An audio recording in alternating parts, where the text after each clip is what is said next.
नमस्कार दोस्तों। आज मैं एक ऐसे दान के बारे में बात करने जा रही हूँ। हम लोग सबको उसकी जानकारी तो है, पर उसके बारे में बहुत मिथ भी है और हम उसके बारे में बहुत आसानी से तैयार नहीं होते इन चीज़ों के लिए। और ये दान मेरे ख़्याल से जो है सबसे बड़ा दान होना चाहिए, क्योंकि इससे किसी का जीवन बचता है और हम किसी को जीवन दान ही दे सकते हैं। इसका मतलब तो ये है कि आप एक ज़िंदगी दे रहे हैं। तो ये दान जो है कहलाता है रक्तदान। तो 14 जून को दोस्तों विश्व रक्तदाता दिवस है, ब्लड डोनर दिवस है। तो इसमें हम जो है किसी स्पेशलिस्ट को बुलाना चाह रहे थे, तो हमारी जो डॉक्टर अनीता गुलाटी हैं, जिन्होंने MBBS किया है गांधी मेडिकल कॉलेज से, आपने DCP भी वहीं से किया है और आपकी रनिंग पैथोलॉजी लैब जो है अरेरा कॉलोनी में, और इसके अलावा आप आशा निकेतन में पैथोलॉजिस्ट रही हैं और अभी भी काफ़ी जागरूक हैं और अपने काम में लगी हुई हैं। तो आज हम उनसे उन प्रश्नों के जवाब चाहेंगे जो कि एक आम जनता के मन में रक्तदान को लेके और रक्त को लेके उठते हैं, और इससे अच्छा दिवस कोई नहीं होगा 14 जून। तो बहुत बहुत स्वागत है आपका अनीता जी हमारे पॉडकास्ट में। क्या आपको भी बहुत बहुत धन्यवाद, आपने मुझे यहाँ पे बुलाया और रक्तदान जैसे उसके ऊपर हम लोग बात करेंगे। ये बहुत अच्छा टॉपिक है। तो अच्छा, मुझे ये बताइए डॉक्टर गुलाटी कि रक्तदान 14 जून को ही रक्तदान दिवस क्यों मनाते हैं? 14 जून को बेसिकली बॉडी में बहुत टाइप के ब्लड ग्रुप होते हैं, बट सबसे इम्पॉर्टेंट जो ब्लड ग्रुप निकला वो ABO ब्लड ग्रुप है। और ABO को जो साइंटिस्ट कार्ल लैंडरस्टेयर ने खोजा था, उनका बर्थडे 14 जून को होता है, 14 जून 1868 को। बट उन्हीं के बर्थडे पे ये रक्तदान दिवस मनाया जाता है। अच्छा। वैसे आप अभी जैसे अपन शुरुआत ही कर रहे हैं, तो मैं आपसे जनरल क्वेश्चन पूछती हूँ कि आप इसकी इम्पोर्टेंस के बारे में क्या कहेंगी? भाई मेरे ख्याल से रक्तदान तो इतनी अच्छी चीज़ है, और एक चीज़ और भी है, ब्लड कहीं और नहीं बन सकता। वो तो तभी होगा जब कोई ह्यूमन दे, कोई पर्सन देगा, और तभी वो यूटिलाइज हो सकता है। और ये एक ज़िंदगी को बहुत ज़्यादा सेव करने का काम करता है, स्पेशली एक्सीडेंट के बाद, सीवियर इलनेस वाले पेशेंट, कैंसर के बाद, उन सबको ब्लड ही सेव कर सकता है। वैसे मोस्टली चीज़ों में ऑपरेशन के समय तो हमेशा ब्लड की तैयारी रहती है, और एक्सीडेंट के बाद तुरंत। भाई एक्सीडेंट में भी जैसे कहा जाता है, एक्सीडेंट का ये रहता है कि अगर एक्सीडेंट हुआ और blood loss half an hour के अंदर 33% हो गया तो पेशेंट की डेथ हो जाती है। अच्छा, और अगर 2 घंटे के अंदर भी, 2 घंटे से ऊपर एक दिन में 50% हो, तो हम ब्लड दे के पेशेंट को सेव कर सकते हैं। अच्छा, तो बहुत इम्पॉर्टेंट है ब्लड डोनेशन। तो चलिए रक्तदान पर हम बाद में आएंगे। अभी हम ये जान लें कि वैसे रक्त में होता क्या क्या है, क्योंकि कई बार क्या होता है कि जैसे अगर कोई ब्लड दे रहा है तो उसका कंपोजिशन क्या है ये हमें पता होना चाहिए, ताकि हम मतलब अगर कोई डोनेट कर रहा है तो उसमें किसी चीज़ की कमी ना हो। तो आप बताइए। ब्लड बेसिकली 4 चीज़ों से मिलके बना होता है। उसके अंदर RBC होते हैं, WBC होते हैं, प्लेटलेट होते हैं और प्लाज्मा। सबके अलग अलग फंक्शनिंग है। तो जो RBC है उसका मेन काम बॉडी में ऑक्सीजन ले जाना, हर टिश्यू तक पहुंचाना, फिर वहाँ पे एनर्जी भी, जितना फूड न्यूट्रिशन है वो देना, प्लस वेस्ट प्रोडक्ट को वापस लाना, बॉडी का फ्लूइड मेंटेन करना, ये सब RBC का काम है। और ब्लड के अंदर दूसरी चीज़ मिलती है WBC। WBC हमारी बॉडी में जितने भी इन्फेक्शन होते हैं उनसे प्रोटेक्शन का काम WBC का। इसको white blood corpus, WBC white blood corpuscles कहते हैं। और तीसरी चीज़ होती है प्लेटलेट। तो प्लेटलेट जो है, ये हमारा ब्लड जैसे ही हमें ब्लीडिंग होने लगती है तो जो क्लॉट बन जाता है, वो क्लॉट बनाने का काम प्लेटलेट करते हैं। अच्छा, क्लॉट अच्छा जरूरी भी है? जरूरी है, क्योंकि ब्लड लॉस होता जाएगा तो बॉडी, हमको कभी भी चोट लगती है तो वहाँ क्लॉट बन जाता है, ये क्योंकि प्लेटलेट बनाता है। खून रोकने का। और प्लाज्मा जो है वो हार्मोन्स को लेके जाता है, सारी चीजें सप्लाई करने का काम। अच्छा, जो बॉडी में हार्मोन बनते हैं ग्लैंड्स में, वो सब सप्लाई कैसे होती है? ब्लड के थ्रू, तो प्लाज्मा के थ्रू जाती है। तो ये कंपोनेंट होते हैं ब्लड के सब। और इतने इनके फंक्शनिंग होते हैं। अच्छा, तो ये मतलब चारों आपके अच्छे उसमें होना चाहिए। चारों जैसे हम अच्छे ब्लड होना चाहिए। टेस्ट करते हैं तो ये चेक किया जाता है कि आपका आरबीसी, डब्ल्यूबीसी, जो एक सबसे कॉमन टेस्ट है प्लाज्मा, जिसको कंप्लीट ब्लड पिक्चर कहते हैं, उसके ओके। अंदर हम हीमोग्लोबिन, टोटल डब्ल्यूबीसी तो काउंट। अब मुझे एक बात बताइए, तो क्या ब्लड डोनेशन के समय ये देखा जाता है कि आपका बिल्कुल। कंपोजिशन अच्छा है कि नहीं? बिल्कुल, ब्लड डोनेशन देखिए, अगर आपका हीमोग्लोबिन कम है तो आप ब्लड डोनेट नहीं कर सकते। तो बेसिकली तो ब्लड डोनेशन के पहले बहुत सारे टेस्ट, बहुत सारी चीज़ें की जाती हैं, तब हमें पता चलता है कि हम ब्लड दे सकते हैं कि नहीं दे सकते। कुछ डिजीज़ हैं जो मैं आपको बताऊंगी अभी, वो डिजीज़ हो, हीमोग्लोबिन कम हो, हमको कोई इलनेस हो, तब हम ब्लड नहीं दे सकते। अच्छा अच्छा। अब एक चीज़ और आती है, ब्लड ग्रुप के बारे में बात करते हैं, जिसको लोग समझ नहीं पाते हैं अक्सर कि blood group, RH factor, negative, positive, उसके बारे में बताइए। हाँ, वो बहुत ज़रूरी है। बेसिकली जो बहुत सारे ब्लड ग्रुप हैं, बट जो कॉमन ब्लड ग्रुप जो यूज़ होता है वो ABO system and RH system होता है। ABO में हम लोग कहते हैं ना 4 टाइप के, AB और O। तो बेसिकली जैसे ही ये ब्लड ग्रुप जो है इनहेरिट होते हैं, जिसका एक बार होता है वो जिंदगी भर उसका ब्लड ग्रुप वही रहेगा। अच्छा, ये भी तय है कि पेरेंट्स में से एक का ब्लड ग्रुप हमारे में आता है? आएगा। अच्छा। और जब ब्लड के ग्रुप बनते हैं बेसिकली आरबीसी के ऊपर एक चीज़ अटैच होती है जो मोस्टली प्रोटीन, ग्लाइकोलिपिड, कुछ भी हो सकता है, वो एंटीजन का काम करते हैं। और बेसिकली जब वो एंटीजन, अगर एक ग्रुप ऑफ एंटीजन को नाम दिया गया है ए, तो अगर आरबीसी के ऊपर वो अटैच हैं तो हम कहेंगे पेशेंट का ब्लड ग्रुप ए है। अच्छा। और अगर दूसरी चीज़ बी अगर बी चीज़ अटैच है तो हम कहेंगे पेशेंट का ब्लड ग्रुप बी है। और अगर दोनों अटैच हैं तो तब हम ए बी। और अगर कोई भी अटैच नहीं है तो ओ ब्लड ग्रुप हो जाएगा। अच्छा, जब कोई भी अटैच नहीं होगा तो ओ ग्रुप, तो अच्छा। ओ ग्रुप हो जाएगा। ओके। और इनके अलावा फिर बाद में एक चीज़ और देखी गई कि RH फैक्टर, हाँ, वो भी बहुत इम्पॉर्टेंट है। क्योंकि RH फैक्टर क्या होता है, अब RH फैक्टर ऐसा नहीं होता, RH फैक्टर या है या नहीं है। तो ब्लड ग्रुप पॉजिटिव होगा, अगर उसके अंदर RH फैक्टर है तो पॉजिटिव होगा, और नहीं है तो वो निगेटिव हो जाएगा। अच्छा अच्छा। हाँ, तो ये जो निगेटिव वाला काफी रेयर माना जाता है? निगेटिव वाला रेयर माना जाता है। अच्छा। और तो इसीलिए पेशेंट का ब्लड ग्रुप क्या हो गया, O positive, O negative, B positive, B negative, AB positive, AB negative, A positive, A negative. ठीक है। तो इस टाइप से पेशेंट के ब्लड ग्रुप तो होते हैं। ऐसा क्यों होता है कि RH फैक्टर नहीं है, जैसे नेगेटिव है तो वो काफ़ी रेयर, कम लोगों में होता है, और पेरेंट्स में ऐसा होता है क्या? तो देखिए, नेगेटिव वाले कम लोग रहते हैं, पॉजिटिव वाले ज़्यादा रहते हैं। अभी एक चीज़ और ब्लड ग्रुप में रह गई, जो भी ब्लड होता है पेशेंट का, उसके प्लाज्मा में उसका एंटी-बी रहता है। ये एक बहुत ट्रिकी सी चीज़ है। और ये एंटी-बी बनता कैसे है, ये बच्चा जब पैदा होता है तो इन्वायरल फैक्टर से, खाने पीने की चीज़ों से। तो हमारे ब्लड ग्रुप में अगर ए है तो अब हमारी बॉडी चाहेगी कि हमारे ब्लड के अंदर, हमारी बॉडी के अंदर ए ब्लड ग्रुप तो आ जाए, पर बी आएगा तो डिस्ट्रॉय हो जाएगा। तो हर ए वाले के अंदर जैसे ए ब्लड ग्रुप है तो उसके सीरम में एंटी-बी एंटीबॉडीज होते हैं। अच्छा। और ये बचपन से ही हो जाते हैं। अच्छा अच्छा, वो एंटीबॉडीज अपने इम्यून बढ़ाते हैं शायद ना, जो इम्यूनिटी, तो वो फाइटिंग का काम करते हैं एंटीबॉडीज। तो अब अगर जब ब्लड डोनेशन होता है, ए को हम ए देंगे तो वो उसको इनकॉम्पेटिबल, मतलब वो उसको एक्सेप्ट कर लेगा और उसको कोई हार्म नहीं करेगा। बट अगर हम गलती से ए वाले को बी दे देंगे, तो जो वो पेशेंट का बी एंटीबॉडीज हैं वो उस बी को डिस्ट्रॉय कर देंगे। अच्छा। इसीलिए ब्लड ग्रुप ट्रांसफ्यूजन से पहले बहुत प्रॉपर तरीके से ब्लड ग्रुपिंग, उनकी क्रॉस मैचिंग सब की जाती है। मतलब पेशेंट का ब्लड ग्रुप लिया जाता है, रेसिपिएंट का, जो डोनर है उसका, और जो लेने वाला होता है उनका। पहले दोनों के सेल को मिलाया जाता है, दोनों के प्लाज्मा को मिलाया जाता है, क्रॉस करके देखा जाता है कि कहीं कोई गड़बड़ तो नहीं, तब ब्लड डोनेट होता है। अच्छा, कि ब्लड डोनेशन से लाभ भी होते हैं, क्या लाभ होते हैं?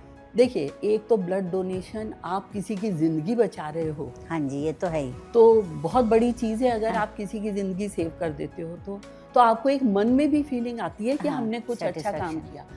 प्लस जब भी आप ब्लड डोनेट करते हो, आप अपनी बॉडी से कुछ डोनेट करते हो, तो जितना आपकी बॉडी का आयरन लोड होता है जी। वो कम हो जाता है, तो आपके हार्ट के ऊपर असर कम पड़ता है। अच्छा, ये फायदा हम हाँ, लोग को रहेगा ये फायदा अगर हम... डोनर को रहता है। अरे वाह। और उससे क्या होता है कि पेशेंट के हार्ट अटैक के चांसेस भी कम हो जाते हैं। अच्छा। तो और वेलबींग तो है ही सही, और एक चीज़ और हो जाती है, जब सेल बाहर जाते हैं तो हमारी बॉडी और सेल, क्योंकि उसको लगता है हमारे सेल कम हो गए, तो हमारी बॉडी और सेल बनाने लगती है, नए सेल बनने लगते हैं। तो ये तो बहुत अच्छा बेनिफिट है। हाँ। आप लोग जो सुन ही रहे होंगे, ऑडियंस भी, और आप लोग भी सुनिए कि रक्तदान क्यों करना चाहिए। आप लोग यंग हैं, आप लोग करते रहिए, आपका ब्लड प्योर होगा, आपके हार्ट पे लोड कम पड़ेगा, आयरन भी अच्छा होगा। पर ब्लड डोनेशन में हम लोग जैसे आम लोग हैं, जैसे हम लोग को क्या सावधानी बरतनी चाहिए? देखिए, हाँ, ब्लड डोनेशन में एक तो बेसिकली एज क्राइटेरिया है, 18 से 65 के बीच के लोग ब्लड दे सकते हैं। ठीक है। और उनका जो वेट है वो भी 45 से ऊपर होना चाहिए। अच्छा। उससे कम पतले लोग वो नहीं दे सकते। अच्छा। हाँ, ब्लड के लिए एक है क्राइटेरिया कि आपका 45 तो वेट होना चाहिए। भाई आप दे रहे हो, क्योंकि आप कोई चीज़ देते हो तो आपकी बॉडी में थोड़ी वीकनेस आती है। तो जब इसीलिए ब्लड दिया जाता है तो पेशेंट को पहले बोला जाता है आराम से खा पी के आओ, उसको पानी काफ़ी पी लेना चाहिए, रेस्ट करके हो जाता है। जहाँ पे भी ब्लड डोनेशन होते हैं उसके बाद भी उसको ड्रिंक दिया जाता है, जूस दिए जाते हैं, और कहा जाता है थोड़ी देर रेस्ट। तो बेसिकली ब्लड डोनेट तो कोई भी कर सकता है, एज आपकी 18 से ऊपर हो, वेट आपका 45 हो, तो वो पर्सन डोनेट कर सकता है। एक मैंने थैलेसीमिया डिजीज़ के बारे में थोड़ा सा पढ़ा था, वो क्या है जो ब्लड से रिलेटेड है? हाँ, थैलेसीमिया एक जेनेटिक डिसऑर्डर है। ओके। तो इसमें क्या हो जाता है कि हमारी बॉडी का हीमोग्लोबिन रहता है आरबीसी के अंदर, जो पूरी ऑक्सीजन को ले जाने का काम करता है। लाल रक्त कणिकाएं वो ठीक से नहीं बनती। तो जब वो ठीक नहीं बनती उसकी, और बेसिकली नॉर्मल लाइफ स्पैन होता है एक आरबीसी का अप्रॉक्सीमेटली 120 डेज। अब इसमें इन पेशेंट के जो थैलेसीमिया के पेशेंट रहते हैं, इनका जो लाइफ स्पैन आरबीसी का रह जाता है 20-30 डेज। तो उतने दिनों में हमारे ब्लड टूट के ख़त्म होने लगते हैं। अच्छा। बॉडी की इतनी कैपेसिटी, बॉडी थोड़ा तो ट्राई करती है बनाने के लिए, पर इतनी कैपेसिटी नहीं होती उसकी कि वो उतनी स्पीड से बना पाए। तो पेशेंट को क्या हो जाता है, हीमोग्लोबिन कम होने लगता है। अच्छा। अब उसकी बोन भी वीक होने लगती हैं, उसके अंदर डिफॉर्मिटी आने लगती है। तो ये होता है थैलेसीमिया। और इनके ट्रीटमेंट के लिए इनको हमें हमेशा ब्लड देना ही होता है। वही मैं पूछने वाली थी कि क्या ये क्योर है कि या हमेशा ब्लड देते ही रहना पड़ता है? हमेशा देते रहना पड़ेगा। अच्छा, ये और थैलेसीमिया में भी दो चीज़ें, इसीलिए कहते हैं आजकल मैरिज से पहले देख लेना चाहिए। अगर मदर और फादर दोनों को थैलेसीमिया है तो डेफिनेटली बच्चे को तो होगा ही होगा। तो उसकी तो जिंदगी भर बच्चे की भी प्रॉब्लम और आप लोगों को भी देखना। मतलब ये जैसे कई लोग तो चेक ही नहीं कराते, हाँ। तो कोइंसिडेंटली थैलेसीमिया है, मदर को है या किसी को, तो बच्चे में आ सकता है। अच्छा, ये तो ध्यान रखने वाली बात है। अच्छा, एक मिथ बहुत चलता है कि भाई रक्तदान मत करो, हमें कमजोरी आ जाएगी, इस टाइप का गाँव वालों में तो चलता है। मैं तो पढ़े लिखे लोगों में भी देखती हूँ। हाँ, बहुत रहता है लोगों को कि हमने ब्लड दान दे दिया तो हमें कमजोरी। बिल्कुल भी कमजोरी नहीं आती। इवन एक हेल्दी पर्सन अपने एवरी 3rd मंथ पे ब्लड डोनेट कर सकता है। अच्छा। और बाकी जो कभी भी करेगा, आपको जरूर हम ये कहते हैं, उस दिन आपको हम ये नहीं कहते कि उस दिन आप हिल्स की ट्रैकिंग पे चले जाओ या बहुत एक्सरसाइज। आप एक दिन का रेस्ट करो, अगले दिन से आप नॉर्मल हैं और कोई हार्म नहीं होता ब्लड देने में। भाई लोग इतना डरते हैं इस बात से, बहुत से लोग नहीं करते जो अच्छे हेल्दी होते हैं। हाँ। और 3 मंथ्स का ये रूल अच्छा रहता है, इससे अपना ब्लड भी प्यूरिफाई होता है, ब्लड बन जाता और अपने नए सेल्स बनते हैं। तो 3 मंथ्स मतलब एवरेज 3 मंथ पे जो लोग, और कई लोग हैं जो डोनेट करते हैं। हाँ। वो लोग एवरी 3 मंथ पे करते हैं। हाँ, तो वो तो मैंने देखा है। हाँ। और जो नेगेटिव वाले हैं स्पेशली, तो उनको तो करना ही चाहिए। हाँ, क्योंकि नेगेटिव जरा लोग कलेक्शन हो नहीं पाता और है। ये रक्तदान, जो बेसिकली रक्तदान दिवस बनाया गया है, तो ये उसका फंडा भी यही है कि भाई लोग रक्तदान करें, लोगों की लाइफ सेव करें। और ये उनको थैंक्स देने के लिए भी है जिन लोगों ने ब्लड डोनेट किया है। कि भाई बहुत अच्छा काम किया है कि वो लोग ब्लड डोनेट कर रहे हैं। अच्छा, 1 यूनिट रक्त से कितने लोगों की सहायता की जा सकती है? जैसे अपन वैसे कितना ब्लड लेते हैं वैसे? अप्रॉक्सीमेटली 300 से 350 ml ब्लड लेते हैं, तो एक जो वो पैकेट आता है वो लेते हैं। अब इट डिपेंड्स कि पेशेंट की कैसी कंडीशन है। अगर किसी का एक्सीडेंट हुआ है तो हमें पूरा ब्लड देना होगा, तो पूरा दे दिया जाता है। अदरवाइज उस ब्लड को सेपरेट करके उसमें से आरबीसी अलग कर लिए, प्लेटलेट अलग कर लिए, अच्छा। और प्लाज्मा अलग कर लिया। तो आप किसी पेशेंट को आरबीसी को चाहिए आरबीसी दे दीजिए, जिसको प्लेटलेट चाहिए प्लेटलेट दे दीजिए, जिनको प्लाज्मा चाहिए प्लाज्मा दे दीजिए। अच्छा, ये प्रोसीजर भी होती है? ये प्रोसीजर अच्छा। अभी हमने एक समाचार पढ़ा था, आया था पेपर में, आपने देखा होगा, सतना का केस था कि कुछ बच्चों को HIV पॉजिटिव ब्लड चढ़ा दिया गया और डेथ हो गई। तो इस संदर्भ में बताएं, लोग डरे हुए हैं क्योंकि हाँ, बेसिकली तो जब कभी भी ब्लड डोनेशन करने जाते हैं, जबकि एक एडवांटेज ऑफ ब्लड डोनेशन का ये भी है कि अगर आप जब भी ब्लड डोनेशन करने जाएंगे तो आपके सारे इन्वेस्टिगेशन जो मार्केट में इतने कॉस्टली होते हैं वो सब आपके हो जाते हैं, क्योंकि ब्लड डोनेट करने से पहले आपको HIV, HBS AGB सबके इन्वेस्टिगेशन किए जाते हैं। ये कैसे हो गया ये नहीं मैं कह सकती, बट ब्लड डोनेशन के पहले एक पूरे टेस्ट की लिस्ट है कि उसका हीमोग्लोबिन कितना है, उसको मलेरिया तो नहीं है, हेपेटाइटिस तो नहीं है, HIV तो नहीं है, कोई क्रॉनिक इलनेस नहीं है, तो वो पहले पूरा चेक करते हैं। अच्छा। तो नहीं, पर मैं इसमें एक बात जानना चाह रही थी, जैसे कई बार लोग आगे इनिशिएटिव लेके वो लोग नहीं करते, हर जगह से वैन लगा देते हैं जहाँ पर डॉक्टर भी नहीं होते। कई बार मैंने देखा मतलब वो आपके टेक्नीशियन होते हैं। तो हमें अपने आप इनिशिएटिव लेके कहना चाहिए क्या कि आप हमारा ब्लड टेस्ट कीजिए पूरा ठीक ब्लड टेस्ट? वैसे तो रूल है बिना ब्लड टेस्ट के ब्लड दे ही नहीं सकते दूसरे पेशेंट। ओके। मतलब ये तो इसके बिना तो मतलब दे ही नहीं सकते हैं। अच्छा। तो टेस्ट तो करना बहुत जरूरी है। हाँ जी, उसके बिना। जैसे कुछ विशेष बीमारी वाले लोग हैं जिनको ब्लड डोनेट नहीं करना चाहिए, वो कौन लोग? हाँ, जिनको हेपेटाइटिस है, ओके, जिनको एड्स है, कैंसर है, जिनके अंदर ब्लीडिंग डिसऑर्डर्स हैं, इन वाले पेशेंट को तो बिल्कुल भी कभी भी जिंदगी भर ब्लड डोनेट नहीं करना चाहिए। इसके अलावा कुछ कंडीशन ऐसी हैं, अभी हमें सर्दी जुकाम फीवर है तो ठीक है आप 10-15 डेज मत करिए, उसके बाद कर दीजिएगा। अगर आपकी अभी कोई सर्जरी हुई है तो आप 1 मंथ मत करिए, उसके बाद कर सकते हैं। बट जो मैंने पहले कंडीशन बताई, प्रेग्नेंट लेडीज हैं, ये सारे लोग ब्लड डोनेट नहीं। अच्छा, प्रेग्नेंट लेडीज से भी नहीं लेते हैं। अच्छा, एक कुछ थ्रोम्बोसाइट्स मैंने कुछ पढ़ा था, एक बीमारी कुछ और भी है क्या? एक हीमोफीलिया। हाँ, और एक हीमोफीलिया है। हीमोफीलिया भी बेसिकली एक डिजीज है। जैसे मैंने बताया, ब्लड के अंदर प्लेटलेट होते हैं जो क्लॉटिंग स्टार्ट करने का काम करते हैं। अच्छा, प्लेटलेट करते हैं और क्लॉटिंग जरूरी है, अदरवाइज क्लॉटिंग जरूरी है। अब किसी पर्सन में, और ये प्लेटलेट जो है इनका एक कैस्केड रहता है, मतलब झरने टाइप का। प्लेटलेट 8 एक्टिवेट होगा, जैसे ही हमको चोट लगेगी, कट लगा तो प्लेटलेट एक्टिवेट हो जाएगा। अच्छा। 8 9 को करेगा, 9 10 को करेगा, अल्टीमेटली वो जाके एक मैकेनिज्म के बाद क्लॉट बना देंगे। अब किन्हीं पर्सन में किसी डिजीज के कारण या इनहेरिट ये ब्लड क्लॉटिंग फैक्टर ही नहीं है। अब जिसका फैक्टर 8 नहीं है और फैक्टर 9 नहीं है तो उसकी तो क्लॉटिंग स्टार्ट ही नहीं होगी। तो फिर ऐसे लोग जो हैं तो फिर उनकी जान का खतरा बहुत रहता है। उनको जरा सी चोट लगती है, उनको ब्लीडिंग होने लगती है, उनके अंदर अभी कई बार हमको पता भी नहीं चलता और उसके अंदर उनको जॉइंट पेन होता है, तब वो आते हैं क्योंकि अंदर ब्लीडिंग हो गई है उनकी, और स्पॉन्टेनियस अपने आप हो जाती है ब्लीडिंग। तो उसके लिए फिर जितनी जल्दी डायग्नोस हो जाता है, फिर पेशेंट को फैक्टर 8 फैक्टर 9 दिए जाते हैं, तब वो करते हैं। अच्छा, मैं एक चीज़ बहुत सुनती हूँ आजकल, जैसे ब्लड की ज़रूरत, बहुत ज़्यादा ब्लड की ज़रूरत पड़ने लग गई है, क्योंकि पहले तो शायद केवल इन्हीं बीमारियों में डायलिसिस होता था। पहले तो आप बता दीजिए ऑडियंस को कि डायलिसिस होता क्या है।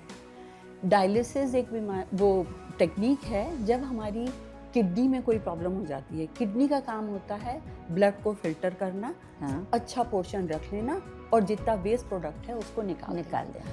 तो हमारी बॉडी जब वो किडनी वर्क नहीं कर पाती तो ये डायलिसिस किया जाता है। डायलिसिस तो ब्लड पेशेंट का डायलिसिस मशीन में भेजा जाता है, जहाँ से उसके अच्छे प्रोडक्ट को रख लिया जाता है, वेस्ट प्रोडक्ट को रिमूव कर दिया जाता है। और मतलब किसी और का ब्लड चढ़ाया जाता है या उन्हीं के को प्यूरिफाई? उन्हीं के ब्लड अच्छा, उन्हीं को प्यूरिफाई करके उन्हीं को ब्लड दे दिया जाता है। अच्छा, ये भी एक मिथ है, सबको ये लगता है कि डायलिसिस में बाहर से ब्लड चढ़ता है। नहीं, आपको पेशेंट का ही ब्लड को प्यूरिफाई करके उसको वापस ही कर दिया जाता है। अच्छा, पहले कहा जाता कुछ स्पेसिफिक 1-2 बीमारियां होती थी उसमें डायलिसिस किया जाता था, पर और किन बीमारियों में डायलिसिस की आवश्यकता पड़ जाती है? डायलिसिस तो मोस्टली किडनी की डिजीज के लिए ही किया जाता है। हाँ, जैसे हमने सुना है कि ब्लड के रक्त की कमी, मतलब एनीमिक हो कोई, या टॉक्सिन हो रक्त में, या सांस फूल रही हो, या शुगर हो। कई बार तो शुगर पेशेंट को भी ब्लड चढ़ाया जाता है। नहीं, ब्लड चढ़ाना अलग चीज़ है और डायलिसिस अलग चीज़ है। हाँ, ब्लड तो हमको चढ़ाना पड़ जाता है, जैसे बहुत सारी हैं, किसी पेशेंट का हीमोग्लोबिन कम है। और एक चीज़ मैं कहना चाहूँगी, जब मैं आज यहाँ हुई, कि कई बार मैं अपनी लैब में देखती हूँ इंडियन फीमेल का हीमोग्लोबिन इतना कम होता है 4, 5, 6, मतलब होना चाहिए जो 11, 12, उससे उनको इतनी थकान लगती है, कमज़ोरी लगती है। तो एक छोटी सी चीज़ है, रोज़ अगर वो खाना खाने के बाद चने के जितना गुड़ सुबह और शाम खा लें, उनका हीमोग्लोबिन इम्प्रूव कर जाएगा। अच्छा, क्या अच्छा ऐसा भी होता है कि हीमोग्लोबिन की कमी बहुत हो जाए? हाँ, तो क्या हीमोग्लोबिन भी चढ़ाया जाता है? हाँ भाई, बेसिकली ब्लड होता है, जब ब्लड हीमोग्लोबिन एज सच नहीं, फिर पूरा ब्लड ही चढ़ाना पड़ता है उसको, क्योंकि हीमोग्लोबिन कम है। और स्पेशली जब इतना कम हीमोग्लोबिन हो जाएगा तो पेशेंट वर्क ही नहीं कर पाता, उसको थकान बहुत लगती है। और अल्टीमेटली जब हीमोग्लोबिन कम होता है तो हमारी बॉडी के सभी सिस्टम को इन्वॉल्व करता है। अच्छा। हमारे गैस्ट्रोइंटेस्टाइन, मतलब कई बार तो फीमेल कंसीव नहीं कर पा रही हैं क्योंकि बाद में पता चलता है कि उनका हीमोग्लोबिन ही कम। तो हीमोग्लोबिन के लिए अगर थोड़ा, और ये कहना है कि गुड़ गर्म होता है, नहीं खाना चाहिए, ऐसा कुछ नहीं है। साल भर अगर आप थोड़ा थोड़ा गुड़ खाते रहें तो शायद हीमोग्लोबिन ठीक हो जाए, तो इतनी वो नहीं करना। अच्छा, ये एक फेरेटिन भी आजकल कुछ, हाँ, बेसिकली देखिए ब्लड के अंदर तो बहुत सारी हैं आजकल, विटामिन डी, मिनरल्स, और ये सारी चीज़ें जो खाने के साथ अगर हम प्रॉपर नरिशमेंट लेते हैं तो ये सब हमारे खाने के साथ पहुंच जाता है। बट आजकल हम मैदा और चीज़ और ये सारी चीज़ें खाते हैं, उनमें उतनी चीज़ें पहुंचती नहीं हैं। तो सप्लीमेंट आजकल स्टार्ट हो गया है कि हम विटामिन B12 लेते हैं, डी लेते हैं, कैल्शियम लेते हैं। नहीं, मैं देख रही हूँ हर दूसरा व्यक्ति आजकल वो फेरेटिन वो हो गया, कम हो गया, ज़्यादा क्या है, और तो सबको ना वो चढ़ रहा है इंजेक्शन। हाँ, तो हाँ, वो थोड़ी देर वो क्या होता है, बेसिकली कि हीमोग्लोबिन कम हो गया है, तो फिर अब उन लोगों को जब थकान होती है और इन्वेस्टिगेशन होते हैं तो भाई ये जो कम है वो दे दिया जाए, तो इसलिए एक शॉट जैसा लगाते हैं। ये आजकल बहुत चल रहा है। आजकल कई बहुत नई चीजें चलने लगी हैं, पर ठीक है अब।